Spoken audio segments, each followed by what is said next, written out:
Are you a football fan? You a baseball fan? Say your team was expected to win by 30 points. And my gosh, your team only won in the last 3 seconds with a 52-yard field goal. You feel worse about the victory when you barely won? I want you to remember perspective today. I know there's a lot of people who are doing a lot of finger pointing, a lot of political opportunism going on right now. Oh, it's all Trump's fault that we didn't have a red wave. Waking up today, would you rather be a Republican or a Democrat? Would you rather be on the winning team or the losing team? Because I want to give you a little bit of perspective. The Republicans won. Joe Biden's agenda is done. Joe Biden is an absolute lame duck, ineffective, impotent president in terms of his agenda for the next 2 years. Can't get it done without the House. That's a win. Ron DeSantis was a superstar last night. That's a win. Greg Abbott, Texas voters sending Beto home once again. Robert Francis O'Rourke lost. That's a win. Stacey Abrams loses again. I think this time she even conceded. That's called a win. I wasn't exactly Father of the Year. I know I made plenty of mistakes as a dad, but one thing I told my kids over and over again is when you don't get everything you want, don't lose perspective. And I want you to be inspired today. I want you to hear from some inspirational people. And the one guy I kept thinking about last night was a guy that I had the opportunity to meet many years ago. I had the opportunity to work with, as a matter of fact. One of the greatest broadcasters who ever lived. And there's a TV commercial I keep seeing on Fox News.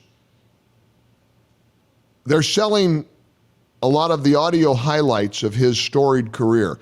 And the promo they run fits today perfectly. And greetings to you, thrill seekers, conversationalists, and music lovers all across the bountiful and optimistic fruited plain. It's the Rush Limbaugh program here on the Excellence in Broadcasting Network. Well, let me just tell you, folks, it's never going to be time to panic because we're never going to give up. We're not going to give up on America. We are never giving up on America. Rush is right. I remember that bumper sticker, Rush is right. So welcome in. It's the day after the election. I want to make sure you get plenty of opportunity to speak your mind. If you're a Democrat, you want to gloat, oh, okay. Gloat somewhere else. We get it. You didn't lose as badly as you thought you were going to lose. A loss is a loss. Losing the House, flipping the House, is a big deal. Making Florida deep, deep red is a big deal. Incidentally, was my decision to move from New York to Florida a good one or not? Was I not ahead of the curve on that one? Boy, I love living in Florida. There's a lot of mystery about last night. There's a lot of, and I had an interesting argument with not an argument, but a friendly disagreement with my pal Mark Davis. Because Mark keeps saying, I'd vote for a disembodied head if it was a Republican over any Democrat. Well, I get the spirit of that. I gently reminded him, well, you're saying that winning is the only thing that matters. If winning is the only thing that matters, you would wish that Roe v. Wade wasn't overturned. Because Roe v. Wade drove a lot of hysterical people to the polls. No question about it. I knew the day that Roe v. Wade was announced. When the Dobbs decision was handed down, I knew that would hurt us politically. You know how many babies have been brought into the world since that decision? You know how many lives that have been saved? The mainstream media has pointed it out, thousands. So let me ask you a question. Would you trade that away? Would you say Roe v. Wade shouldn't have been overturned so that we could win have the big red wave? And when I pointed that out to Mark said, I see what you mean. He almost said, I see what you did there. Because what I did there is point out you wouldn't just vote for a disembodied head. No self-respecting person would vote and say winning is the only thing that matters when human life is on the line.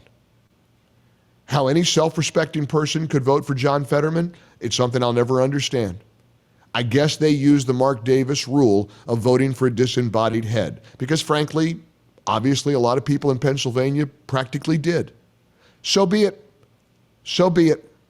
It's a shame. I feel so sorry for the people in Pennsylvania. I feel sorry for future crime victims who are going to suffer because of some of these decisions. But again, don't lose perspective. Remember that we won. And it may not have been a 30-point rout. It was a field goal from the 55-yard line with 1 second on the clock. But a win is a win is a win. You don't want to be Joe Biden today. You don't want to wake up and have as your perspective, well, we didn't get beat that bad. That's the perspective they have right now. Don't lose sight of that, okay? We got a lot to do here. We got a lot of work. But like Rush said, we are never going to give up.